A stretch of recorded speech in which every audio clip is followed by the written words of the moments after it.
இப்போ பார்க்க போகிறதுன்னா சோயா மசாலா. இந்த சோயா மசாலா நிறைய ப்ரோட்டீன் உள்ளது, நல்லாயிருக்கும், உடம்புக்கு சத்தானது. இது வந்து சோயா மசாலா கிரேவி பண்ண போகிறேன். எப்படி பண்ணலாங்கிறத பார்ப்போம்.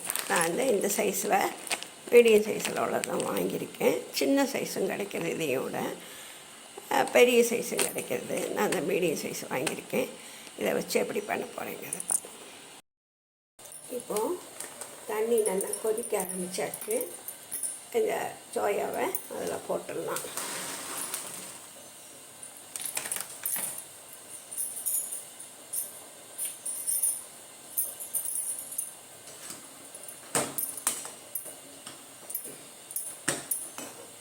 ஒரு 2 நிமிஷம் அப்படியே விட்டுட்டோம்.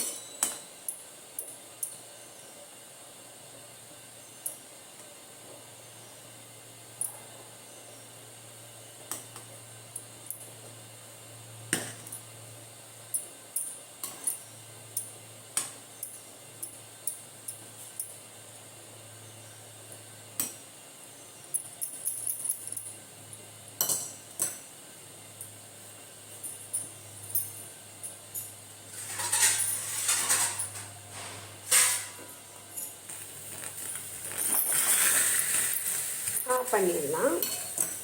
இப்போது தட்டு போட்டு மூடிடுறேன். நான்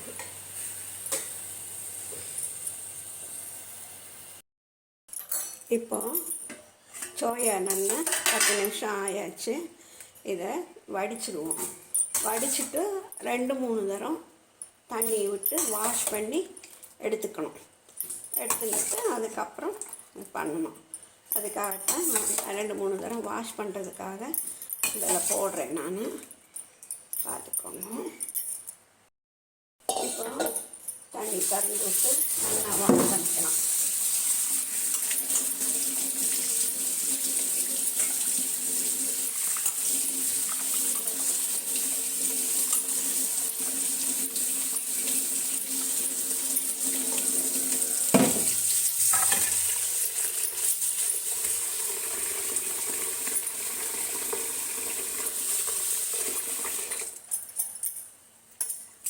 நல்லா வாஷ் பண்ணியாச்சு.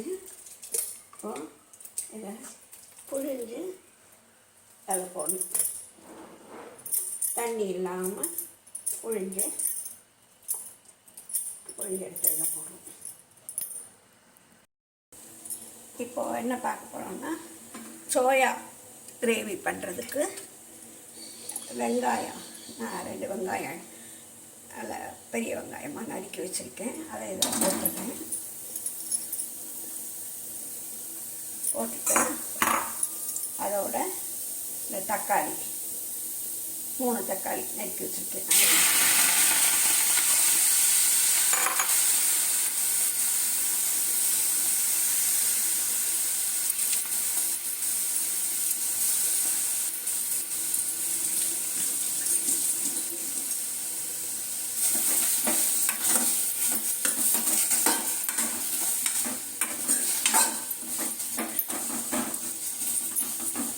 நல்லா வதங்கணும். வதங்கினதுக்கப்புறம் இப்போது சோயா வந்து நல்லா தண்ணி வடிஞ்சாச்சு. அதை வந்து இந்த பாத்திரத்தில் போட்டுடுறேன்.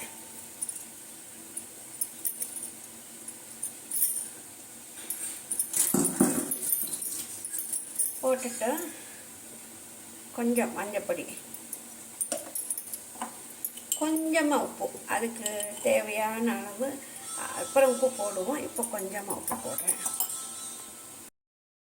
அது தக்காளி வெங்காயம் வதங்கிறதுக்குள்ளே இந்த சோயா நல்லா புழிஞ்சு வச்சுருக்கேன். அதில் கொஞ்சமாக உப்பு போட்டு மஞ்சப்பொடி போட்டிருக்கேன்.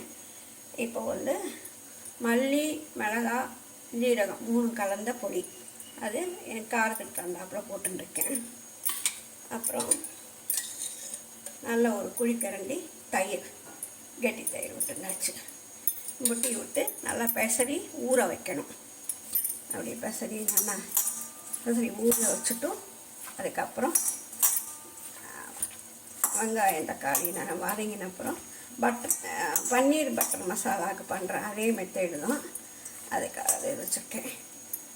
இப்போது நல்லா மிக்ஸ் பண்ணி விட்டாச்சு. அது நல்லா ஊறின்னு இருக்கட்டும். அதுக்குள்ளே வெங்காயம் தக்காளி வதக்கிட்டு அதுக்கு போடுறதுக்கு நான் பட்டை 2 பீஸு, 3 ஏலக்காய், ஒரு 4-5 மிளகு, பெருஞ்சீரகம் 1 ஸ்பூன், சின்ன ஜீரகம் 1 ஸ்பூன், கிராம்பு 4, ப்ளஸ் இஞ்சி பீஸு, பூண்டு இதில் போடணும்னா பூண்டு போட்டுக்கலாம். பூண்டு விருப்பம் உள்ளவா பூண்டு சேர்த்துக்கலாம்.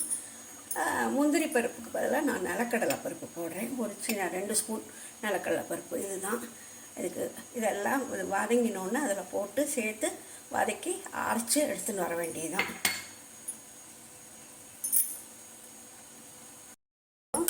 வெங்காயம் தக்காளி நல்லா வதங்கியாச்சு.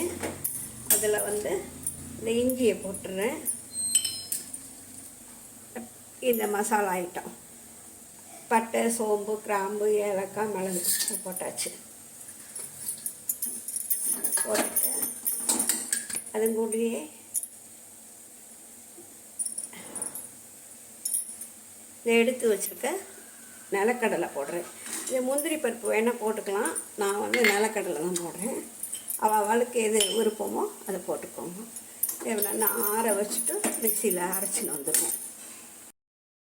சூடு ஆறாயாச்சு. இதில் போட்டு மிக்சி கப்பில் போட்டு அரைச்சின்னு வந்துடலாம்.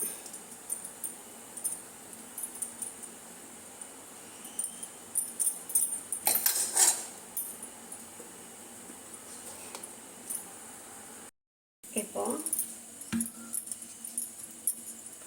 சோயா கிரேவி பண்ணுறதுக்கு இந்த எண்ணெய் போடுவோம்.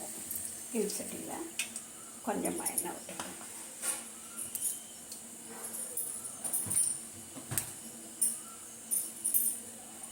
இதில் அவள் யூஸ் பண்ணுற நல்லெண்ணெயும் தேங்காய் எண்ணெயும் வேண்டாம். பாக்கி யூஸ் பண்ணுற பொரிக்கிறதுக்கெலாம் யூஸ் பண்ணுற எந்த எண்ணெய் யூஸ் பண்ணுவீங்களோ அந்த எண்ணெய் விட்டுக்கலாம். விட்டுட்டு இதை நல்லா கலந்து ஊறி போயிருக்கு. நல்லா இந்த பாருங்க, நல்லா ஊறி இருக்கு. அதை அதில் கலந்து போட வேண்டியதுதான். இதில் போடுறேன்.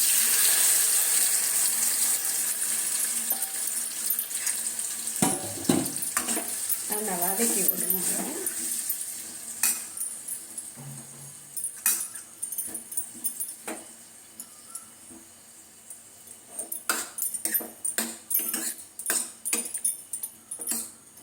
ரெண்டு நிமிஷம் நல்லா வதங்கட்டும்.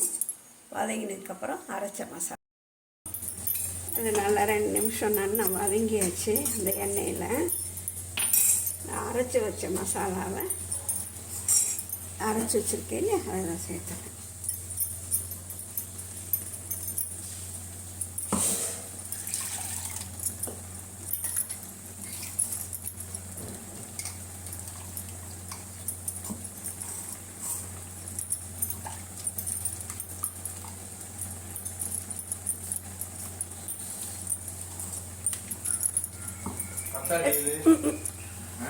இப்போது இந்த அரைச்ச மசாலாவை சேர்த்து கொஞ்சம் கிரேவியாக வேணும்னா கொஞ்சம் தண்ணி சேர்த்து விட்டுக்கலாம். கொஞ்சம் திக்னஸாக வேணும்னா தண்ணியை கொஞ்சம் கம்மி பண்ணி விட்டுக்கலாம். எனக்கு கொஞ்சம் கிரேவியாக வேணுங்கிறனால கொஞ்சம் தண்ணி ஜாஸ்தி விடுறேன் நான்.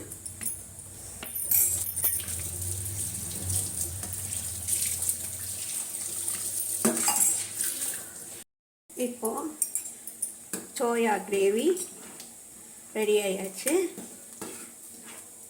அடுப்பை பண்ணிவிட்டு இதை ஒரு பாத்திரத்தில் உங்களுக்கு மாற்றிட்டு காமிக்கிறேன். இப்போ அது ரெடி ஆயாச்சு. பாத்திரத்தில் மாட்டிட்டு இதில் கொஞ்சம் கஸ்தூரி மேத்தி நல்லா இது பண்ணி எல்லாம் போட்டுடலாம்.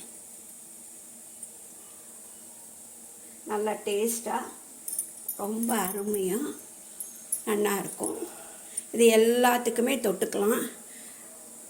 பூரி, சப்பாத்தி, புட்டு, தோசை, சாதத்துக்கு, பிரியாணி கூட, கலந்த சாதத்துக்கு எல்லாத்துக்குமே இது தொட்டுக்கலாம். ரொம்ப அருமையாக இருக்கும். டேஸ்ட்டாக இருக்கும். இதில் மீனி குட்டி குட்டியாக கிடைக்கிறது சோயா, அது வாங்கி பண்ணினாலும் பூந்தி மாதிரி அழகாக நல்லா டேஸ்ட்டாக இருக்கும். இதுவும் மீடியம் சைஸு தான், இதை விட பெரிய சைஸும் கிடைக்கிது. நான் மீடியம் சைஸ் வாங்கி பண்ணியிருக்கேன். எல்லோரும் இது பண்ணி பாருங்க. ரொம்ப அருமையாக டேஸ்ட்டாக வாசனையாக நல்லா இருக்குது. எல்லாருக்கும் பிடிக்கும்னு நினைக்கிறேன். லைக் பண்ணுங்கோ, ஷேர் பண்ணுங்கோ, சப்ஸ்கிரைப் பண்ணுங்கோ, மறக்காமல் பெல் பட்டனை ப்ரெஸ் பண்ணுங்கோ, எனக்கு சப்போர்ட் பண்ணுங்கோ. நன்றி, வணக்கம்.